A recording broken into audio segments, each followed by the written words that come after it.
Well, good morning, Yahrusalem. In the mighty name of our Abba Yahweh and the word of his power, Mashiach Yahushai, and the set-apart Ruach, I thank once again, one more time, into your presence, Yahrusalem, and to present a word of revelation to the Moedim.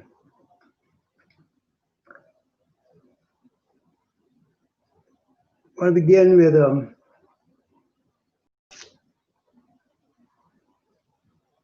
a scripture here, as usual, in 1 Malachim chapter 9, verse 6, 8.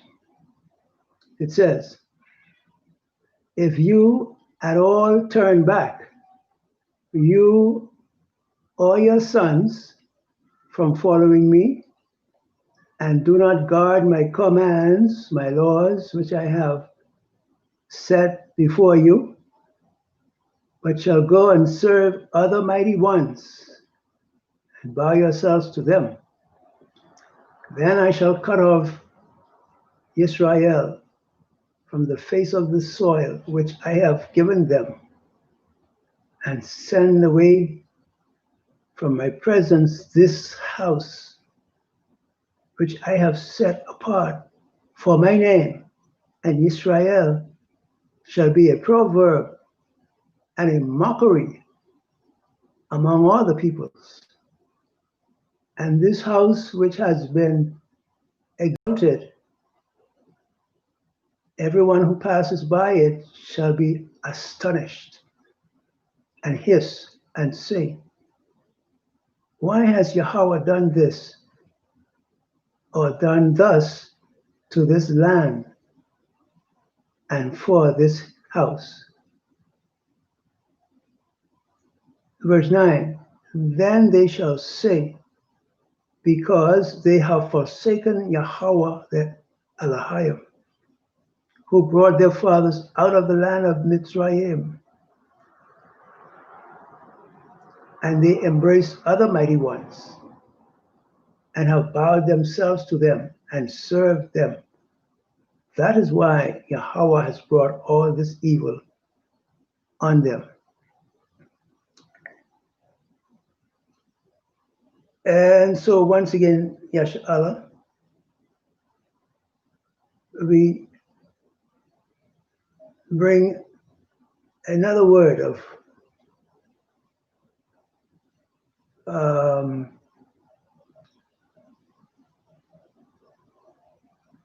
proof for the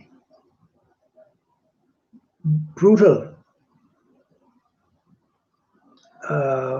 way Yahrusalem has been treated across the earth. Well, indeed, the house of Yahweh, that is Benjamin, Yahweh itself, Benjamin and Levi combined. These were the three principal tribes of slavery out of the land of Africa, and that are now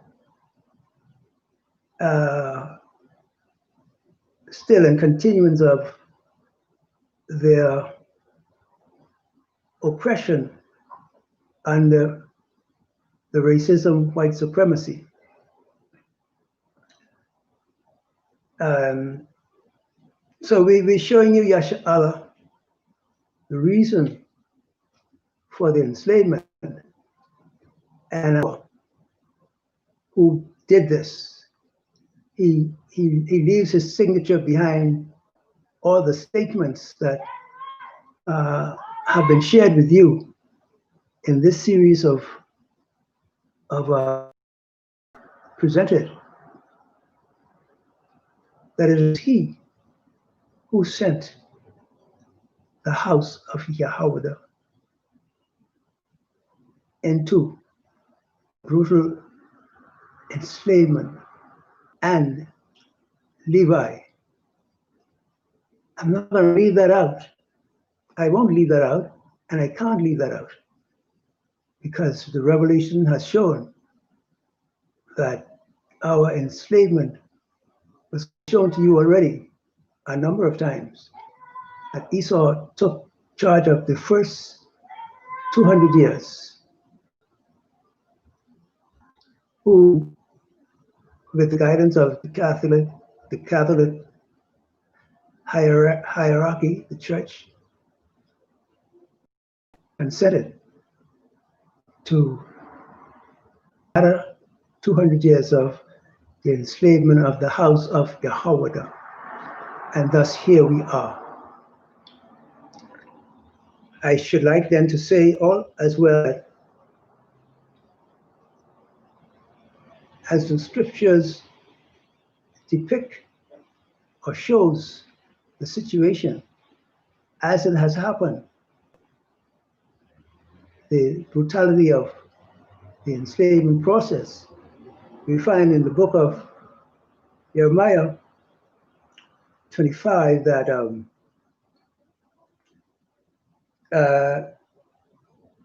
the Most High, in sending Yahshua into enslavement, also shows that it was not actually his intent on having Yahshua brutalized to the limits that Esau and now Levi have conducted the house of Yahweh, or as they say, the house of Judah.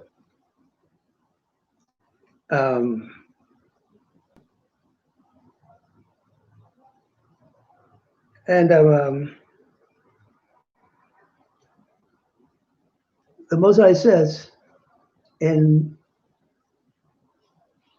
sending Yahshua, or the house of Yahweh, into slavery,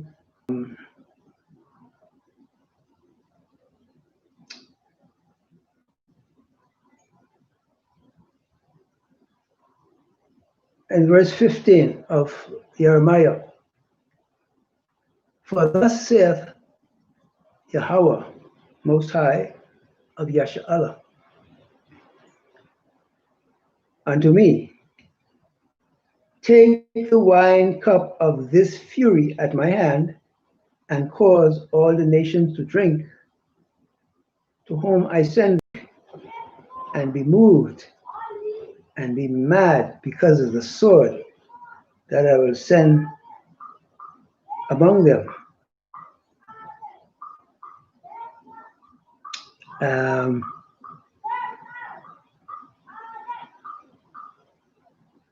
So there's a listing of from verse 18 of the same chapter 25 of Jeremiah, and reading down, and you will see that Edom, who was the chief or the principal handler of the enslavement process of the house of Yahweh, Edom is mentioned explicitly in this enslavement process. And you find that further down, the prophet Jeremiah says, "And it shall be, if they refuse to take the cup at thy hand to drink, then shalt thou say unto them, Thus saith Yahweh of hosts, ye shall certainly drink." So the Most High Yahweh,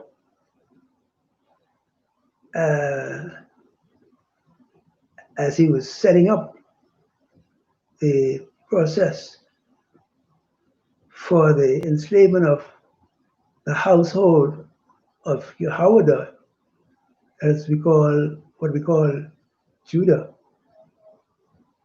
Benjamin, and Levi, he gives the outline and prophecy of what would happen. And so you find Edom mentioned, as it were, in the middle of the listing of nations that are scheduled to drink the cup of Yahweh's fury. But that by no means indicate that Edom is least on the list of punishment, because Edom is the one who undertakes the enslavement process of a Yahweh, of the southern tribes. As a matter of Masonic pride and confidence in terms of ability, the Masonic were quite content and quite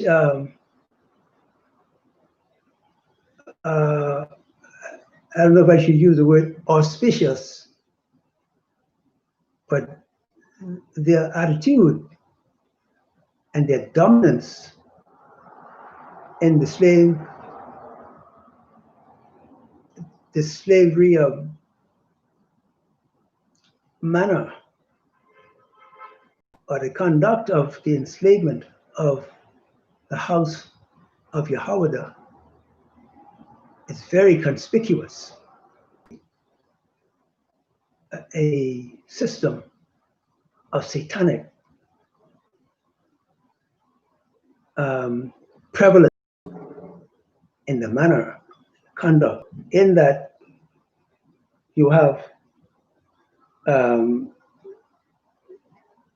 Esau mentioned is the involvement of Levi, who at the time of the birth of Hamashiach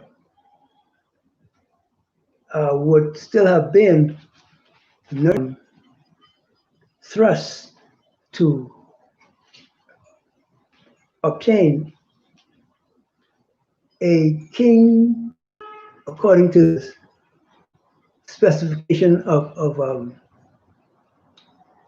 Psalm 110, and in Hebrew or Hebrews, where it is recorded of the Mashiach that he would be a king, a Malach, after the order of a priest, let's say, after the order of Melchizedek.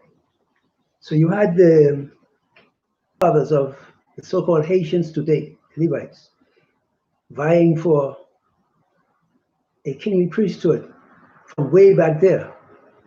And I believe I would be safe in holding the view that as Esau under with the title of the Romans, as they were seeking dominance in the land of Yahrusalem, the Maccabees would have been subdued and became a part of the general population of Yahrusalem that came under the invasion of Titus and Vespasian in the destruction of the temple, the Hekal of the Most High. And so you find again then that in Matityahu, as the Mashiach was coming in Matityahu, Mashiach was born in Bethlehem of Yehuda in the days of Herod the king. Behold, there came wise men from the east to Jerusalem, saying, where is he that is born King, Malach of Yehuda? For we have seen his from the east and have come to worship him. So look again at verse 1. The Yehuda in Judea, Herod the king.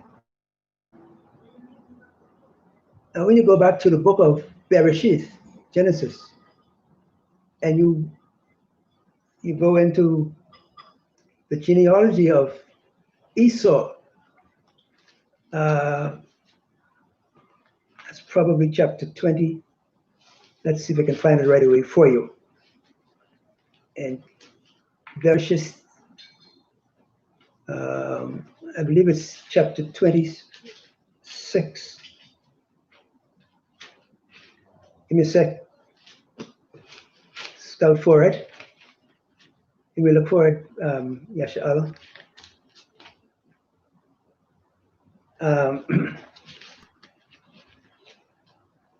It's going to say Esau. I think that's how the chapter starts. But it gives you a genealogy of Esau's dwellings or his possession fell under the title of dukes. Talking about when it talks about the genealogy of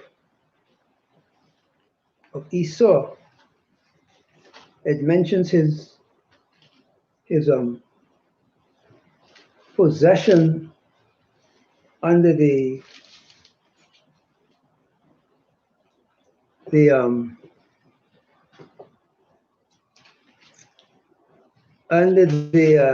title of, it's right here in the book of Bereshith, where you find the genealogy of Esau. After he and our forefather Jacob had, parted ways and went into their own area of land and possession.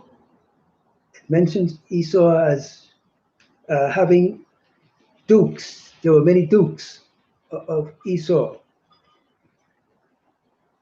So, basically through the scriptures, Esau produced dukes, many dukes. And even to what we would call modern days, you had many dukes, like for instance, Duke of Windsor, various dukes that bears that title of Esau in lands, areas of possession. So how is it that you have here in Matityahu that when the Mashiach comes in, suddenly Herod is king? Can you see I don't know if you can call it a subtle change. It was an obvious switch in in titular holding. Now they're in the land where it's a land that is a land of kings and priests. And so immediately Esau takes over the title of king to show his supposed ownership or rulership. And he puts the dukedom down for kingship according to Yahrusalem's way of life. I want to show you that. So in all, Esau achieved this kingship, and from there, later on down, as we found when the fourth beast of Daniel came to that part of the dominance of Esau in the region, Esau taking on not merely the title of king,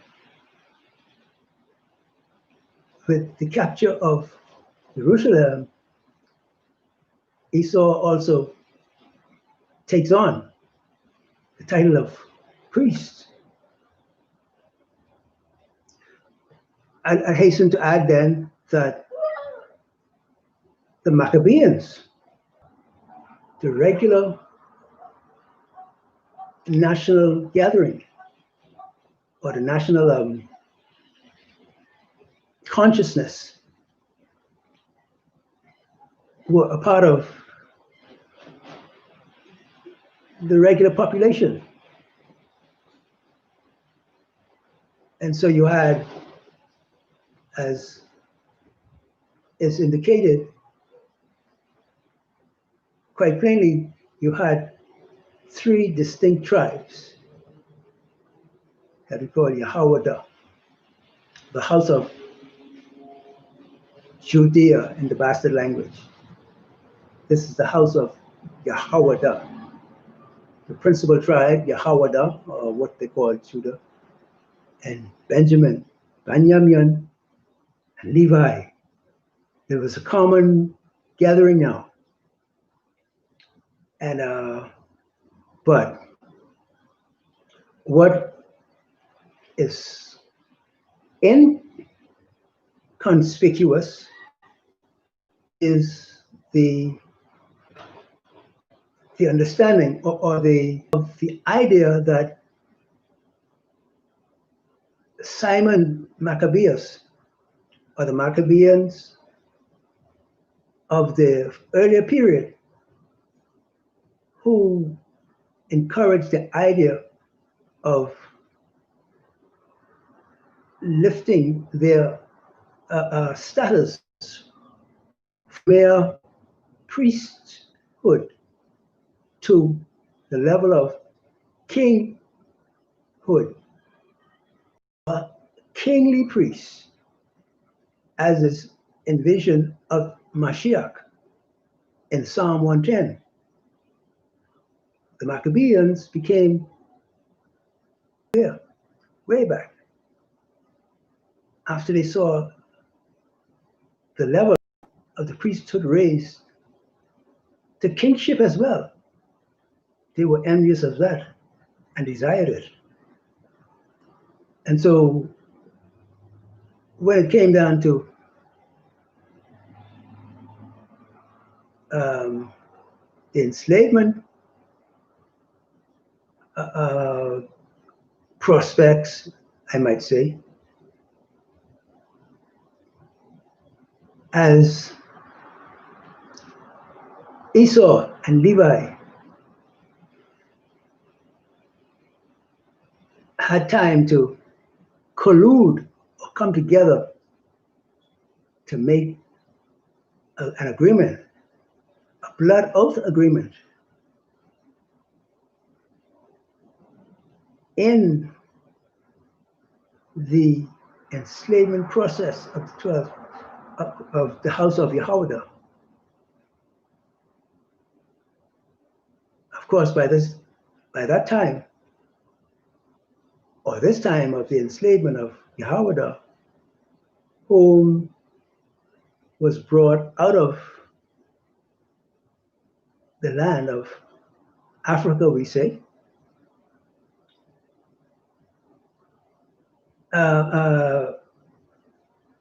the northern tribes that had gone over to South America were hard put in their battle or battles against the European invasion of their estates, their places. Remember, they had said that they were going to go to a land where never man dwelt and there keep their statutes that they never kept. And I have been able to declare to you that according to the history that we have, whereas there are clear declarations of the inhabitants of Yahrusalem, of the northern tribes that were there and inhabited those lands in the south. Esau decimated them and destroyed them and turned his attention to Yehuda on the African continent, knowing that they had run there in the desolation of Jerusalem under Titus and Vespasian. But you will find then, you might see then the undercurrent of the Maccabean spirit and their desire, their drive to reach the priestly kingship. They didn't let it go. So as they were, as Yehuda was driven out of the land and the temple desecrated and destroyed, not one stone left upon another, according to Luke chapter 21. So in the land of Africa now, the Most High sent Esau against them, against the house of Yehuda. As we are reading here in Jeremiah chapter 25, I believe it was. And Esau brought the three tribes, Yehuda, Benjamin, and Levi, in the ships to enslavement through the gateway of the New World here in the Bahamas, brought them out and took them into the North Americas. And, then created the dispersion throughout the Americas in terms of North America itself. And now, as was shown by Revelation, in the enslavement process or processes, a blood oath covenant was formed, or I almost prefer to say was continued or further enhanced by the Levites looking to Esau and the Catholic Church for revenge against the Most High concerning the enslavement process on Yahweh, and most especially the loss of the priesthood that under the Mashiach was an inclusive system now between all the tribes. According to Revelation, I think it's chapter 1, that he has made us to be a nation of kings and priests. And so it, put down Levi as the principal entity of the priesthood. He didn't want to be a priest, a regular priest, as it were, under the Mashiach, along with the rest of the tribes, rest of the 12 tribes. And so he covenanted with Esau to undertake the enslavement of the house of Yahweh. Because, here's the because. Remember now, King Zedekiah was taken by Nebuchadnezzar in Jeremiah. I think it's in Jeremiah 25 as well, or somewhere near to the end of the book of Jeremiah. You get the story how King Zedekiah was taken, and I think he died in Babylon. All right, but he was the last king, if I'm right on that particular information. I mean, I read it over and over, but you lose track of some things. But Zedekiah eventually died, and the kingship of Yahweh was left vacant. So when Herod came along, the Edomite, he naturally took the title of king, according to the fact that he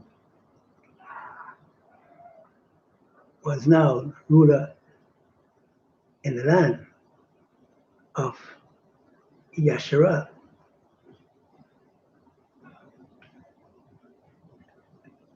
Likewise now, when it came down to the enslavement or the slavery project, we find then that there was this undercurrent of hatred and anger against the Most High in Levi,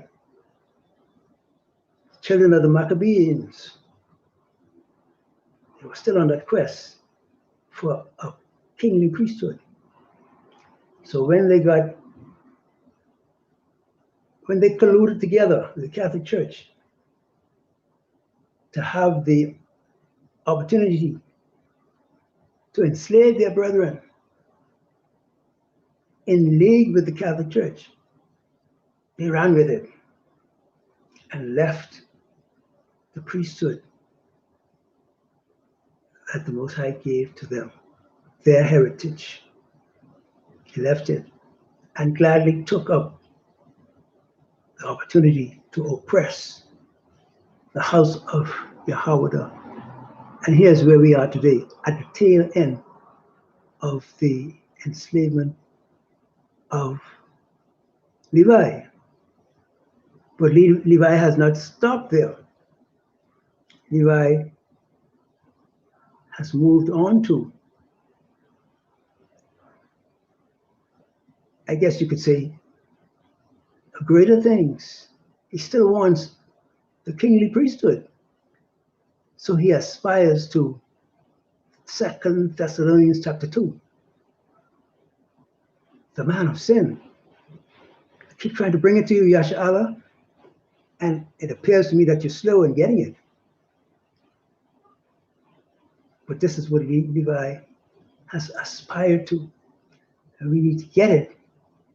For those of us who are on the path to Abadawa and to the service of Hamashiach, our mother. We need to get it and see where we are at the moment. So on my part then, I walk into adulthood and showing you that Levi was responsible for detaining me as a baby.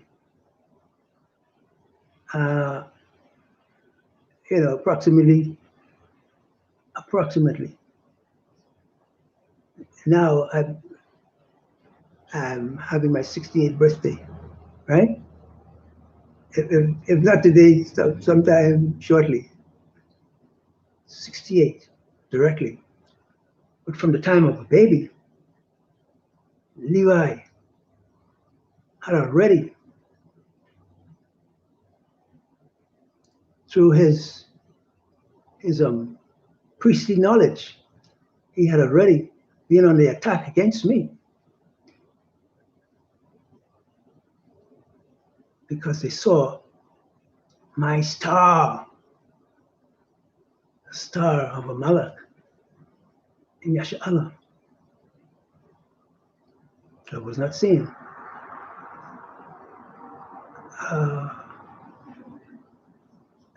since the days of Zedekiah. And so Levi attacked me with a vengeance as a little baby. Until now, with his hand, destroying my childhood and my future.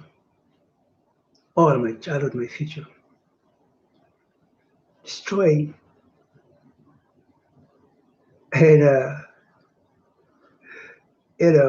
it's very painful. It has been very painful. But it was difficult for me to accept that the Most High would allow it. But he did allow it. And the Mashiach set me free 4 months ago, in May.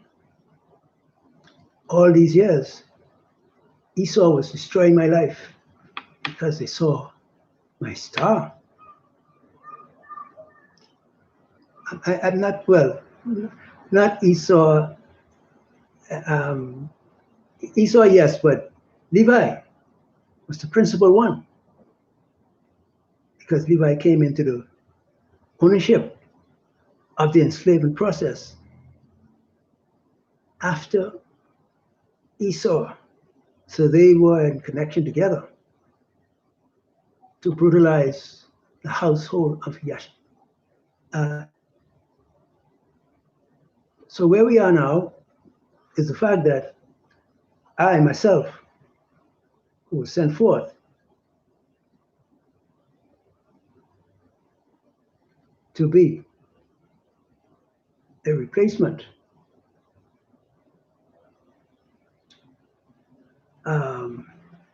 in place of the last king, Yahshua had, that was taken by Nebuchadnezzar.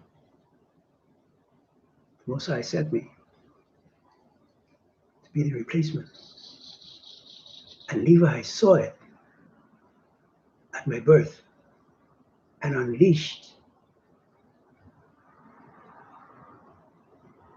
his attacks upon me, destroyed my childhood, destroyed my growing years, destroyed my education, destroyed Levi, together with Esau.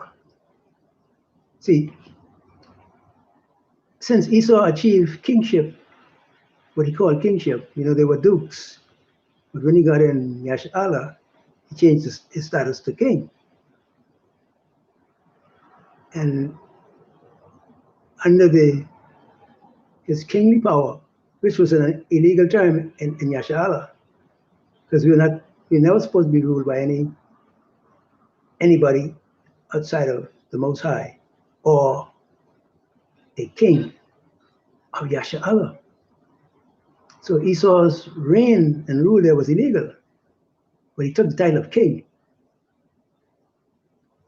to give him legal grounds to be ruling in the area. Then he migrated to the title of priest. And, Levi was looking on all of that with a sharp eye for his time. Yeah. Looking at that while he was enslaved with Yahweh in the enslavement, Levi had his eyes on all of that and decided to take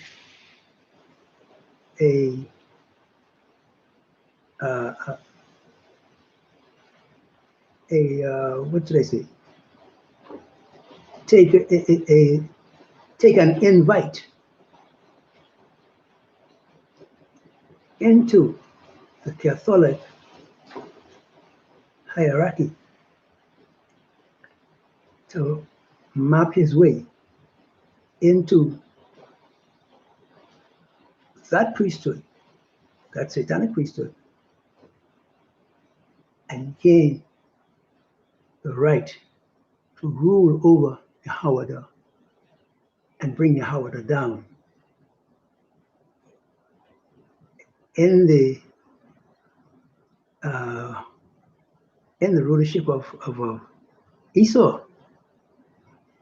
So this is how it happened, Yasharallah. This is what you're dealing with.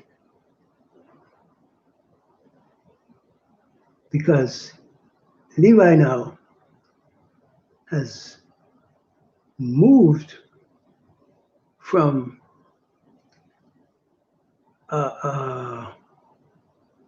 this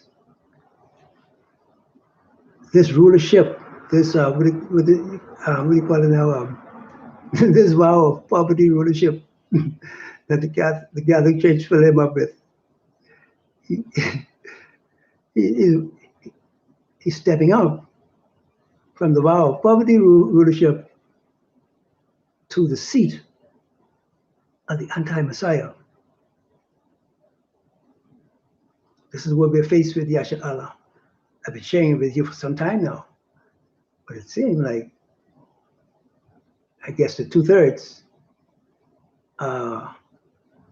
well in step with Levi's bid for the anti-Messiahship. I'm throwing it in your face right now, trying to smack in your face in the name of our Mashiach. So I want to show you now, Yasharallah, where we are in the prophetic time clock. I think it was, I know I wrote down the information somewhere. Maybe I can find it. But I think it was after Pesach or Passover. And maybe what do you call it, first fruits, that our Mashiach, the Blessed One, the one altogether lovely, the word of power, Mashiach,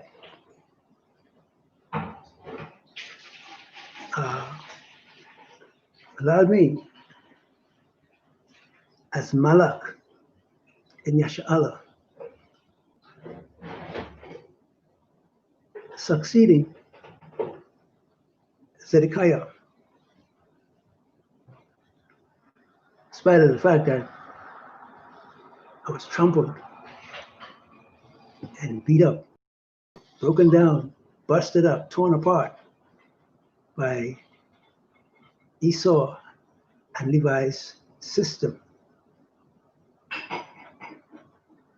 I had the privilege, the awesome grand privilege, Yahrusalem, to pass on the key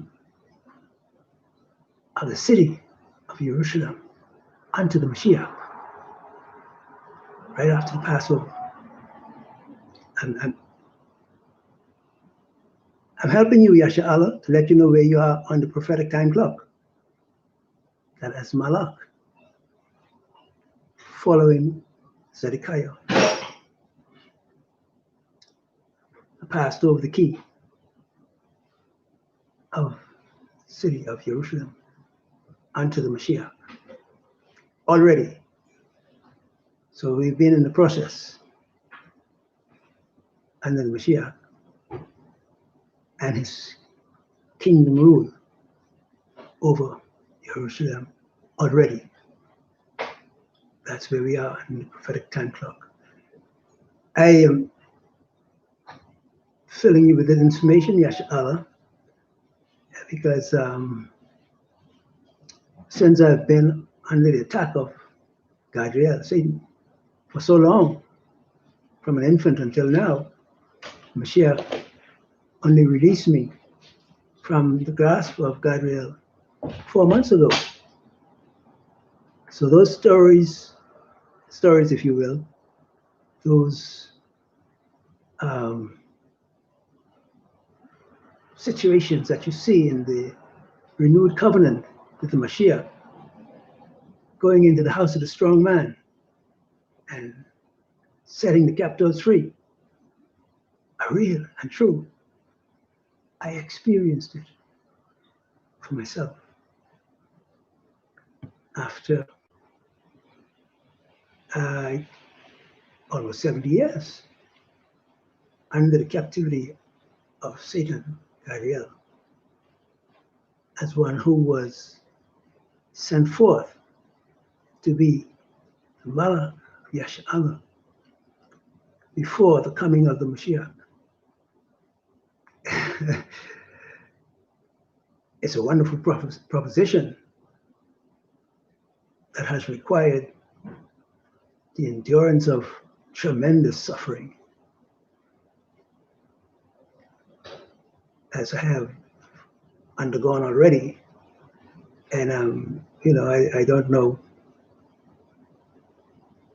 I try to find out, but I don't know exactly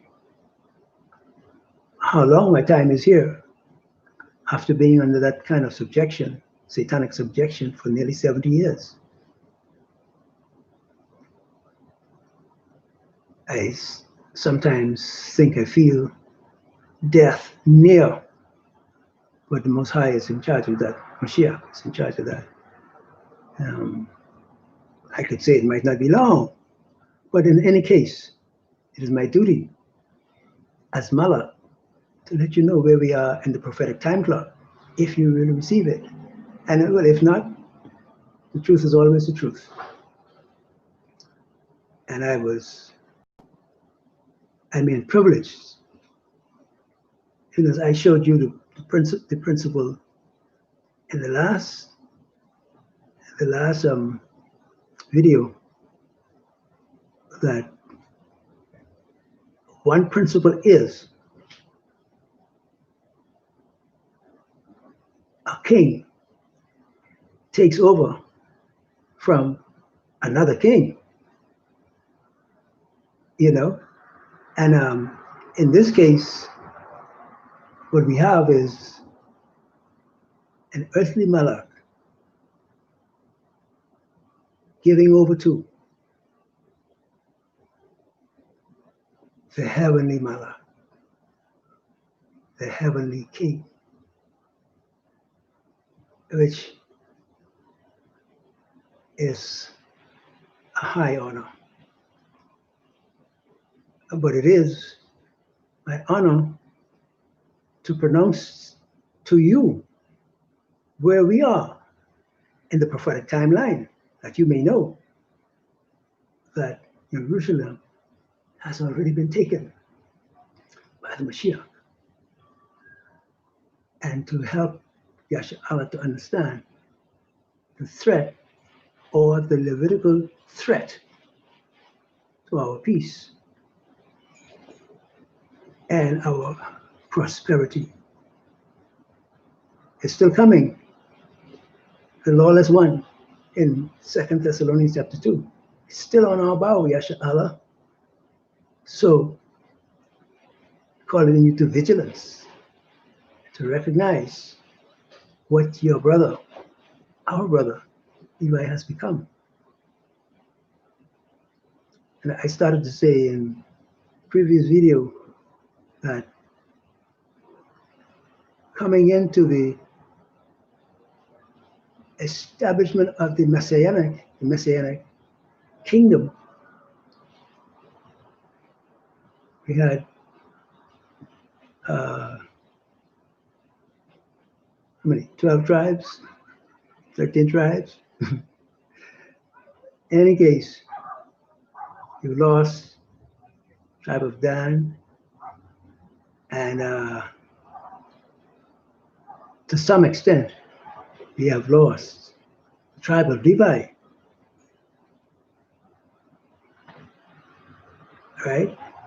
Because we know that in the tribe of Dan, we had the brother we call Samson, Shamshamu, who's, he's been saved. So I don't know exactly how that works out. But we lost Dan as a tribe. Now we basically are losing Levi as a tribe, unless there be those who are willing to submit themselves to the general order of priesthood under the Mashiach. I mean, they can't stop it anyway, but I'm speaking as a matter of general principle and of humble submission. And Levi would back up from his arrogance and be saved as the other tribes are being saved. And I give you this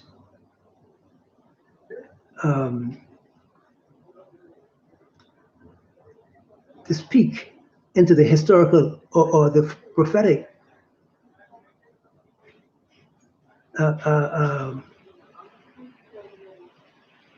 the prophetic timeline, that you may get your bearing, Yahshua. I tell you the truth, in Hamashiach, as our elder brother Shaul would say, I tell you the truth, I lie not, that you may get your bearing and know that our King, our mother, is indeed coming.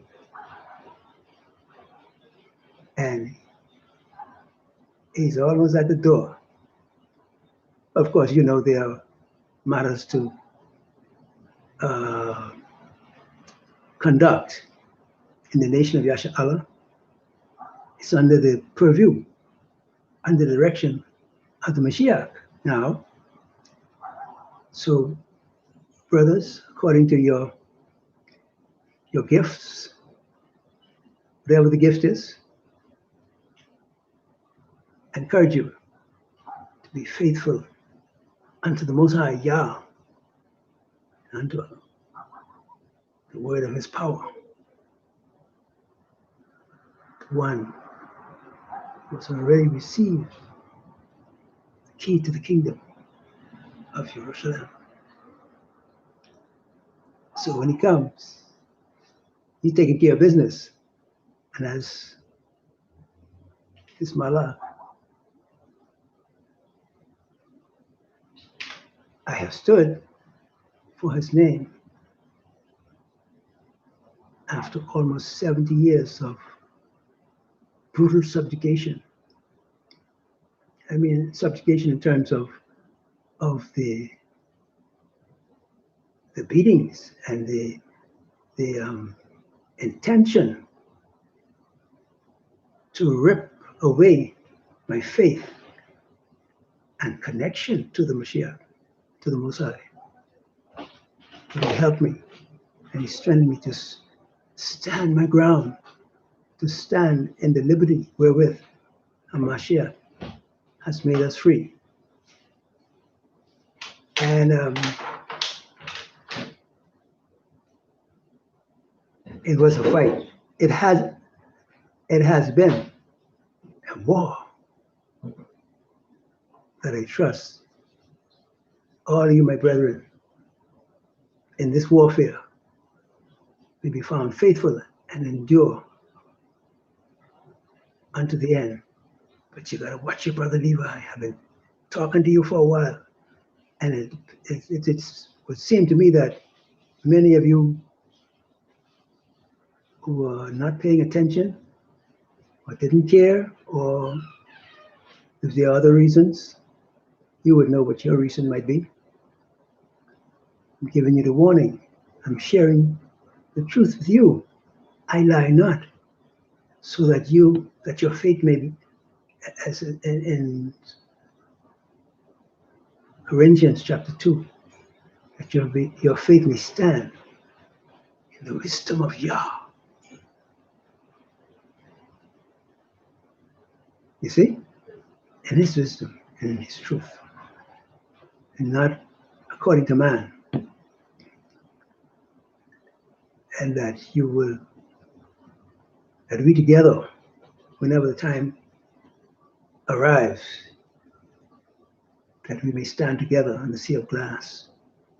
So I pray for your health and your continuance and faithfulness unto Abba Yah, unto Mashiach, the word of his power that came in the flesh to save us with an eternal salvation. And Yahshua, again, I don't know how long I might last. I mean, I don't mind if it could be for, some time, because I haven't lived yet, really.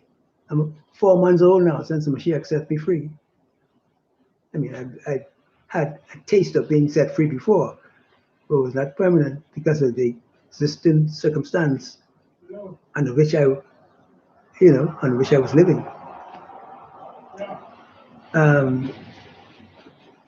So, having shared with you that truth, the truth of the anti-Messiah, it's your brother Levi, who's on that quest for a long time and have been a source of destruction to me, myself, and I, for almost 70 years, hiding in the dark, hiding in secret.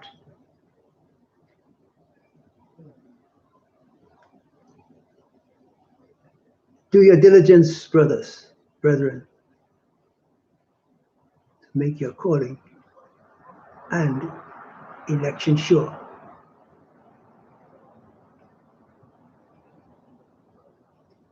Because the Most High has shown now in Jeremiah 25, I believe it is, that inasmuch as he delivered us into the hands of Esau, delivered our scriptures. I shared it with you at length, I think. He delivered our scriptures and all our wealth to Esau and the heathen. That's why Esau felt so privileged and disdained us. He just, in fact, in his mind, he obliterated us because the Most High gave him possession of all our wealth and our greatest wealth, the scriptures, that Esau, apportions a little piece out to us now again after he has misconstrued it and tried to misdirected the scriptural intent, so that we have to dig and dig and dig and dig. Most High put that on us for our rebellion. But he says that this was not his intent in Jeremiah chapter 25. So he's going to make them pay. And he's on the path to doing that, even now. Um, so for the moment, for the time being, I commit you, brothers and sisters, unto the Ruach of Elohim, our Father, and unto Mashiach, who has brought to us a living way of connection to himself as unto Abba Yah, our Heavenly Father. Pray stay strong and continue to grow in grace. And I have often asked for your prayers. I'm still asking. I feel that in many cases or many instances that I was not getting your prayers as I beseeched you and asked you for. Maybe I'm wrong. That's the way I felt because of the weight of sorrow and pain I had to endure until now, as you know, a lone sheep out on the prairie hills all by myself. I ask, I beseech for your help, for your prayers. It seems, however, that like Mashiach, I had to go unto him without out the gates to him and endure the warfare, the fight. As I say, it seemed to me, I don't want to, speak anything against you, but at the example that Mashiach showed, that in his darkest hour, even the apostles that were with him, they ran for cover. And it seemed like that's the way I have had it. 4 months now, out of the direct grips of Satan, after having lived almost 70 years. That's how long I've been under the oppression of the devil. I thank Father for the deliverance. So it's to encourage you, any brother or sister who might have felt or been actually oppressed. You can trust in Hamashiach. If you belong to him, he'll deliver you in his time so that you can have strength, courage, that we together can be able to march into the kingdom when the saints go marching in. In the name of the Most High, Yahweh, our Father, and Mashiach, and Barabah. So let it be.